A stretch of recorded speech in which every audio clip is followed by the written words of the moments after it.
মাননীয় সদস্য প্রমুক্রিয়া মহোদয় কিছু কিছু ওয়ার্ডস এর যে ডিফারেন্স বলতে চেষ্টা করেছে, যদিও হি ইজ নট ভাষাবি, আমিও ভাষাবি, still I am telling I'm not against it. আমি ওইটার বিপক্ষে বলছি না, I'm only giving little bit of, যেমন বাংলা ভাষায় নোয়াখালী এবং সিলেট, ঢাকাইয়া, কুমিল্লা কমিউনিটি, আমি বাংলা বলতে পারি কিন্তু নোয়াখালীরা যখন নিজেদের মধ্যে Noakhali I can understand, I know what not they say. এবং একদিন আমরা কলকাতায় নিকো পার্কের এখানে আমার সহপাঠীদের সাথে যখন কথা বলছিলাম, একজন সেখানকার ভদ্রমহিলা আমাদেরকে এসে বলছে, আপনারা কি বাংলাদেশ থেকে আইছেন? আমরা ত্রিপুরার লোক, যেভাবে কথা বলি ওই ভদ্রমহিলার মনে হলো আমরা বাংলাদেশ থেকে আসি। আসলে প্রভুবাবু যেটা বলেছেন, ডিফারেন্স টুকটাক এখানে সেখানে আছে এবং এটাও সত্য। জমাতিয়া, দেববর্মা এর মধ্যেও অনেকটা ডিফারেন্স আছে, ত্রিপুরা, জমাতিয়া বা এই ককবরক স্পিকিং এর মধ্যে অনেক ডিফারেন্স আছে।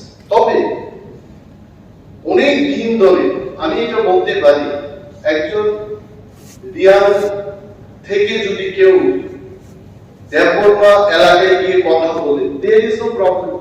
আমরা যেমন কাইসা পরিবারে গেহা বলি, এবং এই যে ডিফারেন্সটা, ত্রিপুরা একজন সঞ্জয় মালিক ত্রিপুরা আছে, মাননীয় পরিষদীয় নেতা সিপিএম দলের পক্ষ থেকে জিতেন্দ্র চৌধুরী মহোদয় আছেন, উনি বলতে পারেন। আমরা যাকে চেলা বলি, অনেকে চালা বলি। তো এই ডিফারেন্সটা লিটারেচার করতে গেলে প্রতিটি ডাইলেক্টকে, প্রতিটি মানে নোয়াখালীদের আলাদা করে দিতে হবে, ঢাকাইয়া, কুমিল্লা, তাহলে আজকে বাংলা ভাষা এই জায়গায় আসতো। তো মাই পয়েন্ট ইজ, আমি এটার বিরুদ্ধে করছি, সরকার যদি পারে যে ত্রিপুরাদের আলাদা করে সমস্ত জায়গায় দেখা দেখা আছে পড়াতে পারবে, জমা দেওয়া হবে, I have no problem.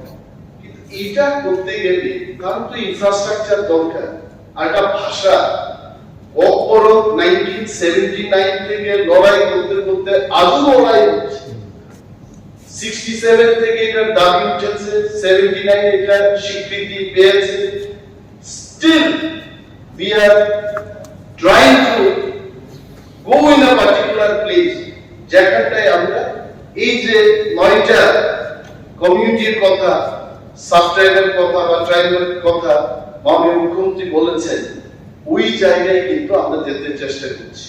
And if I'm not dissolving, বাড়িতে কে কিভাবে বলবে, that is different, কিন্তু পাঠ্য বই তৈরি করতে গেলে, এটাকে লিটারেচারে নিতে গেলে এটা একটা স্ট্যান্ডার্ড তৈরি করতে হবে, এটাই, নাথিং এলস।